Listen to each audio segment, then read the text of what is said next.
ಎಚ್ಚೆತ್ತು ನೋಡಿದರೆ ಮತ್ತದಿಂದ ಕೆಳಗುರುಳಿ ನಾನು ಹೊರಡಾಡುತ್ತಾ ಇದ್ದೆ. ಅಬ್ಬಬ್ಬಾ, ಎಣಿಸಿದರೆ ಈಗಲೂ ಭಯವಾಗುತ್ತಿದೆ. ಎಂತಹ ದೃಶ್ಯಗಳನ್ನು ನೋಡಿದೆ, ಏನು ಅಪಶಕನಗಳನ್ನು ಕಾಡುತ್ತಾ ಉಂಟು.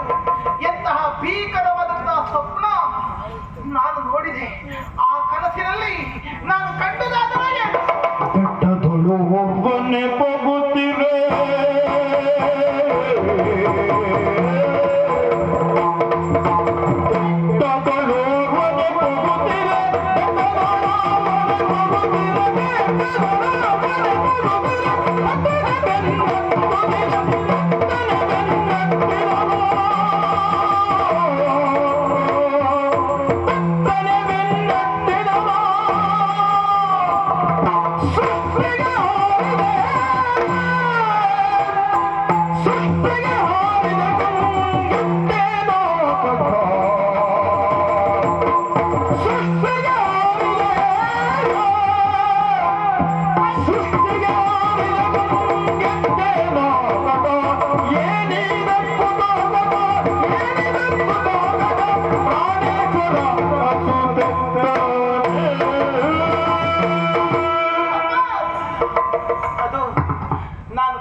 ನನ್ನ ನೆನಪರಾಗಿರುವಂತಹ ಸುದರ್ಶನ ಒಪ್ಪನೆ ಎತ್ತಲು ಸಾಗುತ್ತಿದ್ದಾರೆ.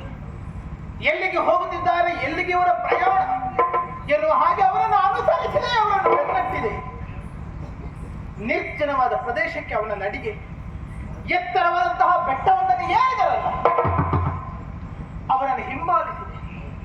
ನಾನು ಆ ಎತ್ತರದ ಬೆಟ್ಟವನ್ನು ಏರಿದೆ. ಎಲ್ಲಿಗೆ ಹೋಗುತ್ತಿದ್ದಾರೆ, ಏನಿವರ ಉದ್ದೇಶ ಏನು ಹಾಗೆ ನೋಡುತ್ತಿರುವಂತೆ ಆ ಎತ್ತರವಾದಂತಹ ಬೆಟ್ಟದಿಂದ ಆಳವಾದಂತಹ ಪ್ರಪಾತಕ್ಕೆ ಆಮೇಲೆ ಕಾಣಲಿಲ್ಲ.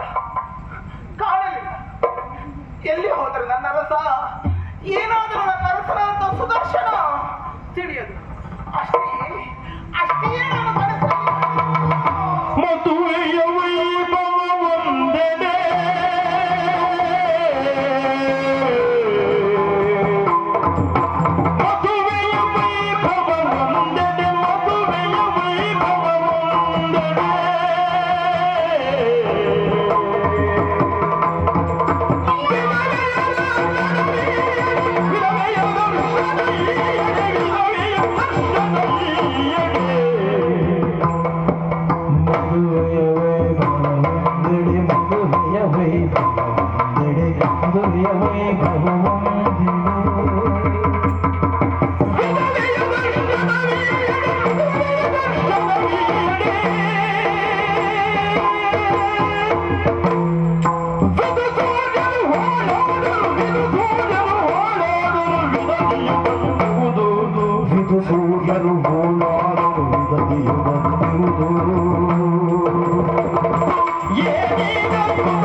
ಕುಲುಕುಲನೆ ನಗೆಯಾಡುತ್ತಿರುವಂತಹ ಹೆಣ್ಣೊಬ್ಬಳು ವರನ ಕೊರಳಿಗೆ ಮಾಲೆಯನ್ನು ಹಾಕುತ್ತಿರುವಂತಹ ಮಂಗಳಮಯವಾದ ದೃಶ್ಯ ಅದು ಈ ಕಡೆಯಲ್ಲಿ. ವಿಧವೆಯರು ಹಣೆಯ ಕುಂಕುಮವನ್ನು ಆಡಿಸಿ ಕೂದಲುಗಳನ್ನು ಬಿಚ್ಚಿ ಹಾಕಿ ಪಿಶಾಚಿಯಂತೆ ಅದು ನನ್ನನ್ನೇ ಕೈ ಬೀಸಿ ಕರೆಯುತ್ತಿದ್ದಾಳೆ. ಏನಿದೆ, ಒಂದು ಕಡೆಯಿಂದ ಮದುವೆಯ ಮಂಗಳ, ಇನ್ನೊಂದು ಕಡೆಯ ವಿಧವೆಯಂತಹ ಅಮಂಗಳ, ಒಂದು ಕಡೆಯಿಂದ ಗ್ರಾಹ್ಯ, ಇನ್ನೊಂದು ಕಡೆಯಿಂದ ತ್ಯಾಜ್ಯ, ಒಂದು ಕಡೆಯಿಂದ ಶುಭ, ಇನ್ನೊಂದು ಕಡೆಯಿಂದ ಅಶುಭ. ಯಾಕೆ ಹೀಗೆ? ಅದು ಆ ಸೂರ್ಯ ಚಂದ್ರರು ಹೋಳುಗಳಾಗಿ ಬಿದ್ದದನ್ನು ನೋಡಿದರೆ ಸಮುದ್ರವೇ ಬತ್ತ. ಅಬ್ಬಾ, ಅಯ್ಯಯ್ಯೋ ಅಯ್ಯಯ್ಯೋ, ನಾನು ಯಾಕಿಂತದನ್ನೆಲ್ಲ ನೋಡಿದೆ ಶಿವನೇ, ನಾನು ಯಾಕಿಂತದನ್ನೆಲ್ಲ ನೋಡಿದೆ, ಇಂಥದನ್ನೆಲ್ಲ ನೋಡಿದೆ. ತಲ್ಲಣಿಸುತ್ತ ಸತಿಯಿದೆ ಮಾಂಗಲ್ಯ ಅವನಿಗೆ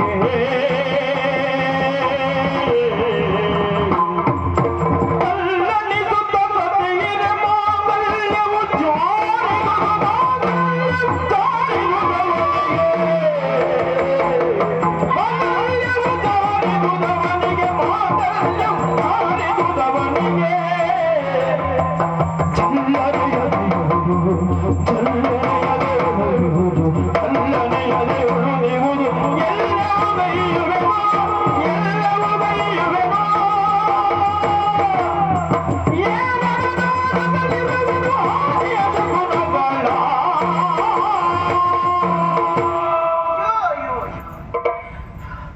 ಎದೆ ಜಲ್ಲೆಂದು ದೇಹದಲ್ಲಿ ನಡುಕ ಹುಟ್ಟಿಕೊಂಡಿದ್ದು ಹೆದರುತ್ತಾ ಹೆದರುತ್ತಾ ನಾನು ನೋಡಿದರೆ ಅಯ್ಯ,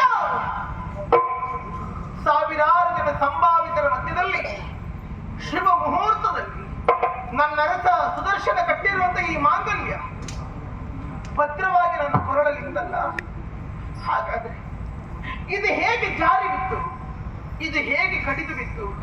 ಹಾಗಾದ್ರೆ ಇಲ್ಲ, ನನಗಿನ್ನು ಮಾಂಗಲ್ಯದ ಭಾಗ್ಯ ಇಲ್ಲವೇ? ನನ್ನ ಅರ್ಥಾಂತ ಸುದರ್ಶನನಿಗೆ ಏನಾದ್ರೂ ಅನಾಹುತವಾಯಿತೆ? ಯಾಕೆ ನನಗೆ ಹೆದರಿಕೆ?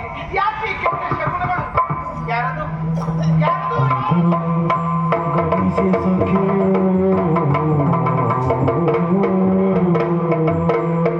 ಮದಿಸ್ಕೊಂಡಿದ್ದೇನಮ್ಮ.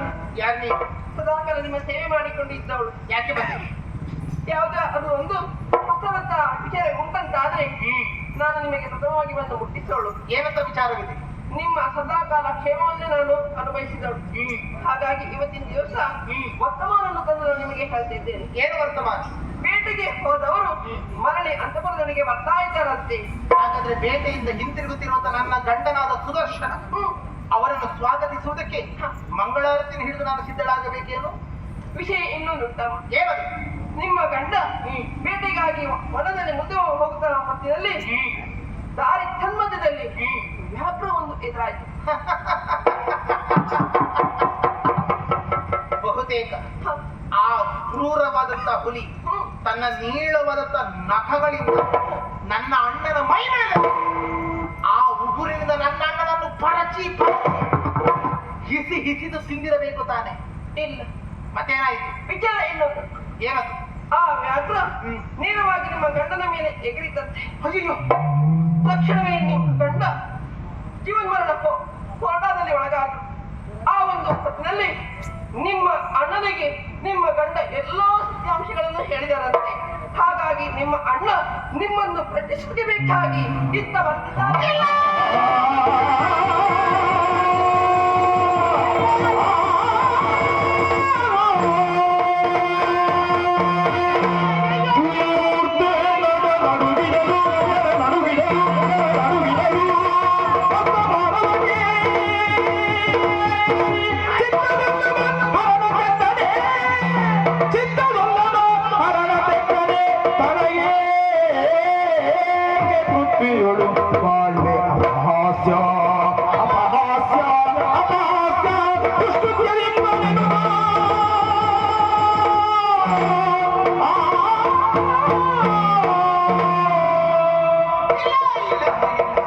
ಅಯ್ಯೋ, ಎಂತಹ ಘೋರವಾದ ವಾರ್ತೆಯು! ನನ್ನ ಗಂಡ ಪ್ರಾಣವನ್ನು ಕಳಕೊಂಡನಂತೆ. ಆ ಕ್ರೂರವಾದಂತಹ ಹುಲಿ ನನ್ನ ಅರಸರನ್ನೇ ಬಲಿ ಪಡೆಯಿತಂತೆ. ಇಲ್ಲ ಇಲ್ಲ, ಅಯ್ಯೋ, ಈ ನನ್ನ ಕೆಟ್ಟ ಸಂಚು, ಈ ನನ್ನ ದುರ್ಬುದ್ಧಿ ದುರಾಲೋಚನೆಯಿಂದ ನನ್ನ ಗಂಡನನ್ನೇ ನಾನು ಕಳ್ಕೊಂಡು ಬಿಟ್ಟೆನಲ್ಲ. ಅಷ್ಟಕ್ಕೂ ನನ್ನ ಅಣ್ಣ ಎಲ್ಲ ಸತ್ಯ ವಿಚಾರವನ್ನು ತಿಳಿದಿದ್ದಾನೆ. ನನ್ನಲ್ಲಿಗೆ ಬರುತ್ತಾನೆ, ನನ್ನನ್ನು ಪ್ರಶ್ನಿಸುತ್ತಾನೆ, ಅಲ್ಲ ನನ್ನನ್ನು ಶಿಕ್ಷಿಸುತ್ತಾನೆ. ಇಲ್ಲ, ಗಂಡನನ್ನು ಕಳಕೊಂಡಿದ್ದೇನೆ. ಇನ್ನು ನನ್ನ ಅಣ್ಣನಿಗೆ ನಾನೆಂದು ಮುಖ ತೋರಿಸಲಿ, ಎಂದು ಶಿಕ್ಷೆ ಅನುಭವಿಸಲಿ. ಇಲ್ಲಿ ಉಳಿಯಲಾರೆ. ಎಲ್ಲಿಗಾದ್ರೂ ಓಡಿ ಹೋಗುತ್ತೇನೆ, ಎಲ್ಲಿಗಾದ್ರೂ ಪ್ರಾಣವನ್ನೇ ಕಳಕೊಳ್ಳುತ್ತೇನೆ.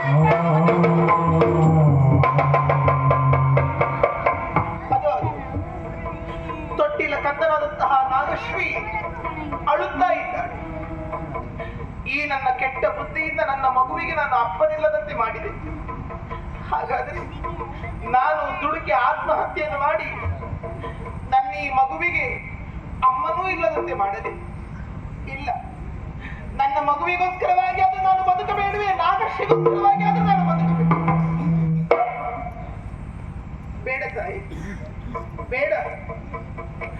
ಈ ಪಾಪಿ ಅಮ್ಮನಿಂದಲಾಗಿ ಈ ಕೆಟ್ಟ ಅಮ್ಮನ ಜೊತೆಯಲ್ಲಿ ನೀನು ಉಳಿದೆ ಅಂತಾದ್ರೆ ಈ ನಿನ್ನ ಅಮ್ಮನ ದುರ್ಬುದ್ಧಿ ನಿನಗೂ ಬಂದೀತು. ಬೇಡವಮ್ಮ, ನೀನು ನಿನ್ನ ಅಪ್ಪನಂತೆ ಒಳ್ಳೆ ಆಗು, ಸುಖಿಯಾಗಿರು. ನಾನು ಉಳಿಯುವುದಿಲ್ಲ, ಎಲ್ಲಿಯಾದರೂ ಓಡಿ ಹೋಗುತ್ತೇನೆ, ಓಡಿ ಹೋಗುತ್ತೇನೆ.